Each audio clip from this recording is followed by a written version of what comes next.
say it really changed me. And the entire umbrella shot right out of my hand. You can't ask me, I'm damn old lah, okay? Hi guys, welcome back to the channel. I thought I would do a little get ready with me as I answer some questions that make me feel uncomfortable. I know these questions can be quite lame to some of you lah, but you know, I'm not the most confrontational person, so even if someone were to ask me these questions in real life, it will make me really uncomfortable already. I already prepped my skin with Monday Museum's toner pads. 50% Centella Asiatica is like the best, and I also went in with that letter M and the Mong doux toner. Anyway, I wanted to do this because I realized I haven't really been chatting with you guys for a while. Please pardon a bit, it is very messy, I know. Since nowadays, YouTube, I just really want to ease back into doing it. I frankly haven't been paying much attention to YouTube in a while, and I feel a little bit burnt out, so I kind of want to find myself again. Have you had a heartbreak before? Of course, you know, and unpopular opinion, but I feel like a heartbreak is necessary for someone to grow, because my heartbreak was very tough, and I would say it really changed me as a person, even though it happened like decades ago. For context, I don't really have a lot of experience when it comes to dating lah, okay? I only had 2 exes before I met my husband. My first relationship was when I was 13 to 17, and then my second relationship was 17-18. So my second relationship was, I would say, my first love, like my first actual love.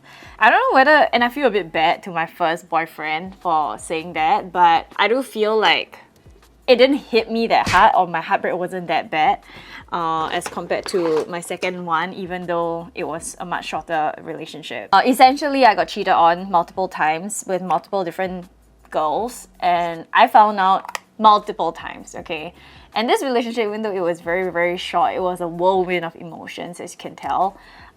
It left me questioning about myself.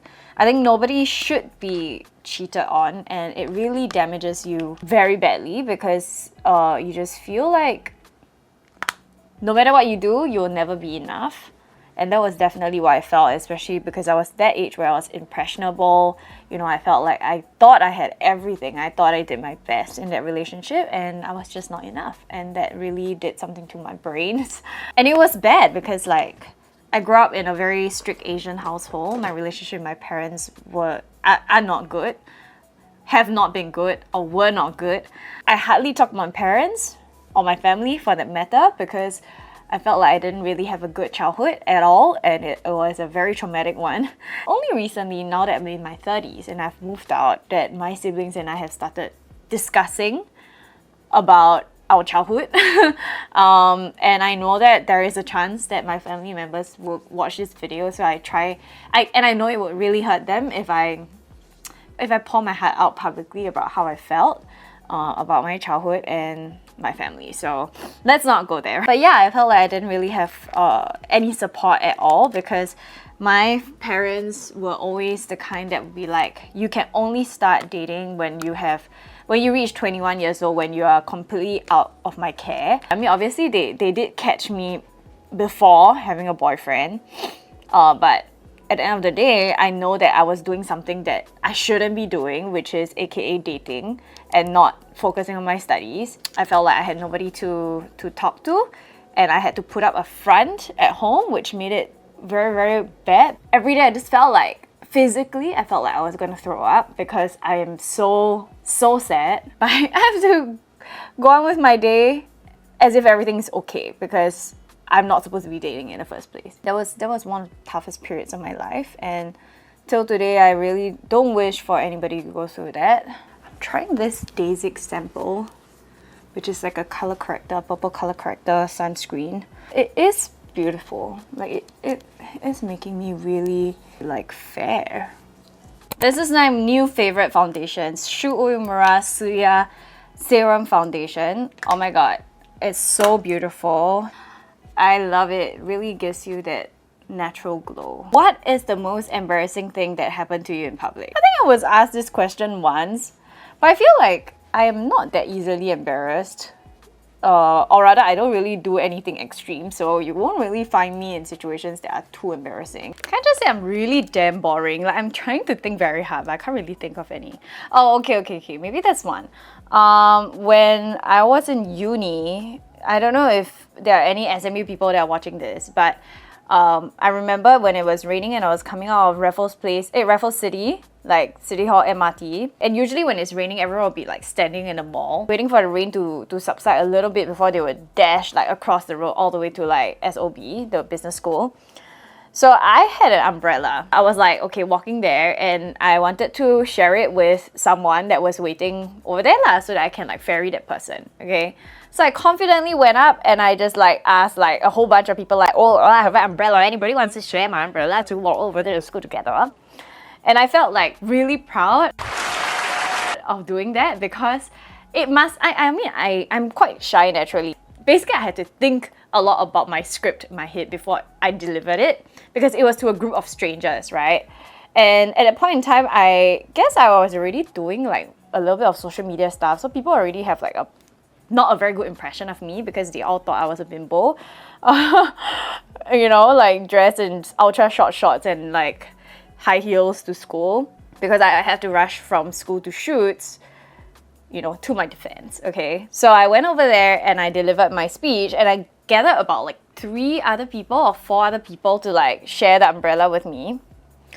And as I opened the umbrella, so I pointed it outwards and I just pressed the button and the entire umbrella shot right out of my hands. Like literally, I was holding onto the stick, like the stick with the hook handle, and I just looked at my umbrella fly out like super duper far away because I don't know why they had like catapult strength or something, okay? And all of us burst out laughing. And at the moment, I just felt so embarrassed. I was like, oh my god! Y'all, if you crease under your eyes, the Pat McGrath Sublime powder is so good and literally underrated. Like, put it underneath like your eyes or your smile lines, area where you crease a lot because it's so fine. It's not gonna add more weight, but it's not like a setting powder where you can set and prevent oils. You definitely still need to put your usual setting powder. Hourglass Unreal. This is literally unreal. And funnily, I find that this works better with powder. So after you powder, then use it, it doesn't rub off that much. Trying out this new Dasique palette that I got from Guardian. Ah, it's so pretty. What is your biggest fear right now? So this question is so heavy to answer compared to the rest. If I don't think too much about it, that would be my truest answer, right? So my biggest fear right now is that I am not in the best of health. If you have been a long-term follower or long-term follower of my vlogs, you will know that I am struggling with some heart issues and I'm on lifelong medication for it. So it's a very real problem that I think I downplay a lot in my own head because that's like my own coping mechanism. In the past, when it's just me, you know, when I didn't have Micah, I would feel like, live so long for what? You know, I don't want to live so long. Life is tough, and I find myself putting up a front a lot, not because I am trying to hide anything, but because I feel like that has been my way of coping with life, you know, and its shittiness. And if I trick myself into, or rather if I help myself by being more positive, then it will get better, you know, and it has been getting better. But now with Micah and my health being this way, I am afraid. I'm really afraid that I'm not going to be here for much longer. And I literally think about Matt and Micah, and I think they cannot do without me. You know, I would worry so much about them if I'm away on a weekend, and I would wonder like how they are coping because they can't. They literally need either myself or my helper with them. It worries me and it saddens me like that they might have to go through life without me, possibly a long life without me if I go early. You know, I mean, people always say like don't talk about such morbid things, right? But it's real. I think it's real. Like, I'm not being dramatic over here. I think if you ask me what is my biggest fear now, it would be that I fear that I won't be here for as long as I want. I'm not afraid of death per se, but I am afraid of my loved ones struggling or not being able to spend beautiful times with them. So, whew, that was heavy. Sorry, I didn't mean to make or include a question that was so heavy, but you know, it's necessary if I want to update you guys about life, right? So, breaking into my Hourglass gel pencil. Do you have any influencer tea to spill? Answer is no. I don't like to spill tea, and I don't like to gossip. I find it so hard to judge a person unless I've personally encountered this person, okay?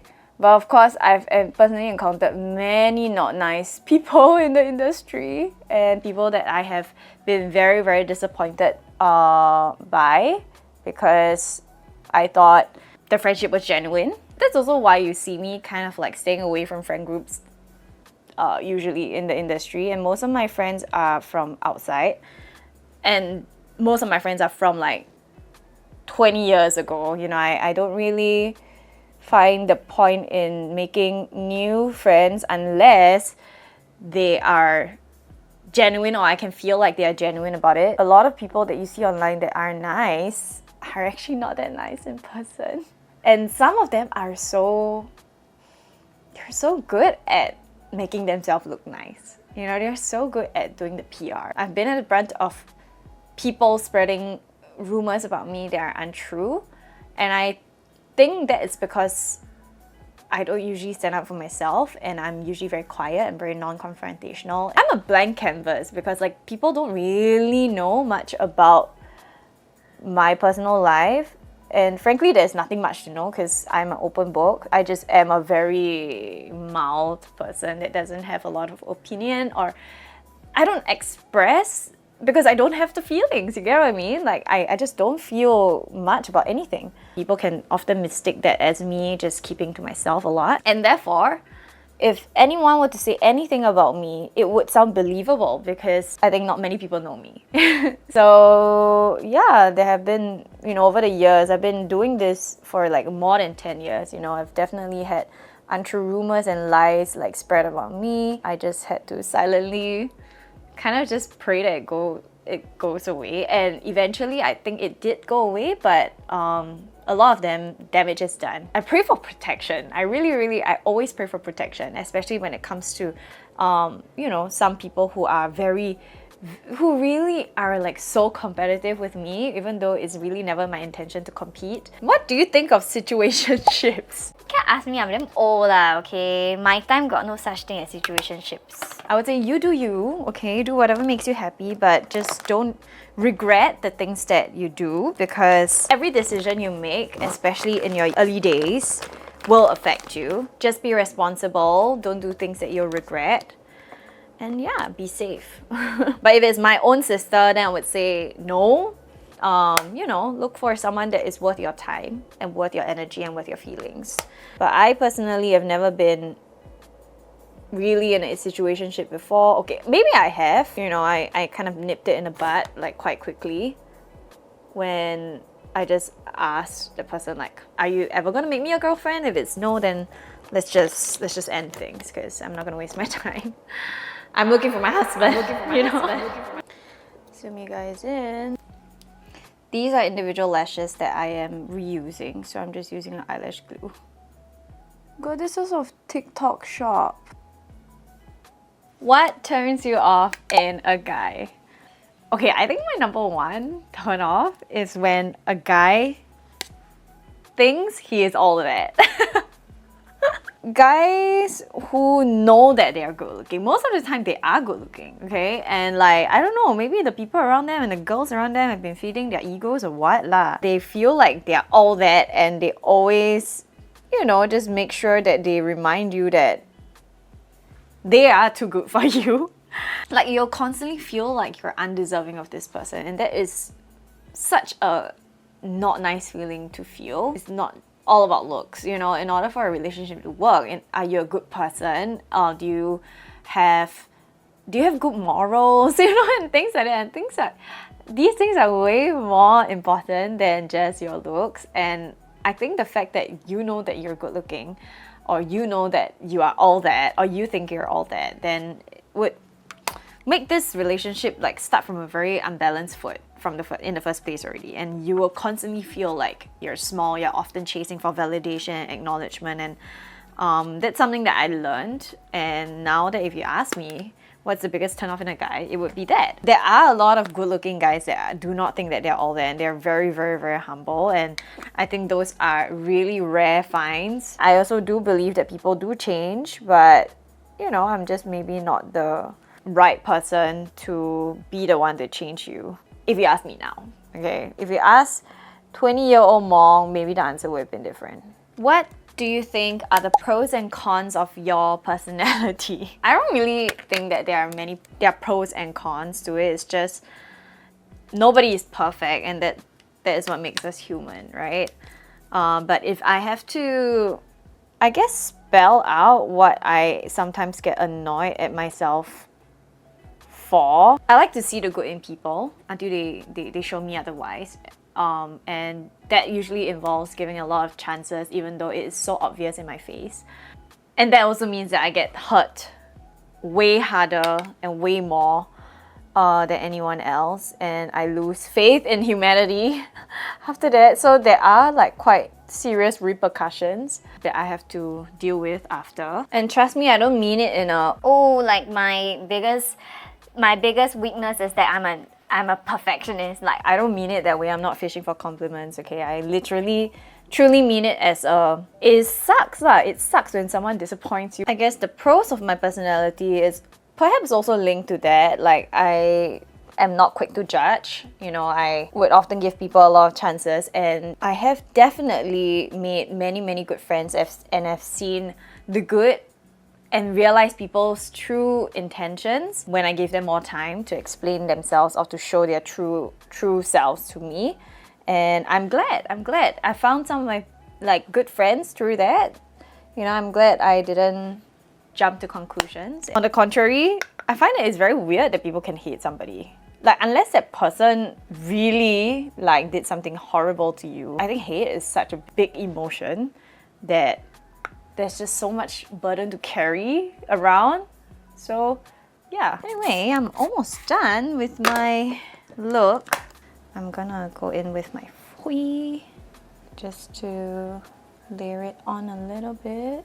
Alright, so this is the final look. I hope you guys enjoyed chatting with me. I know I definitely did enjoy chatting with you guys so much, and I miss it so much. So I hope I'll see you in my next one.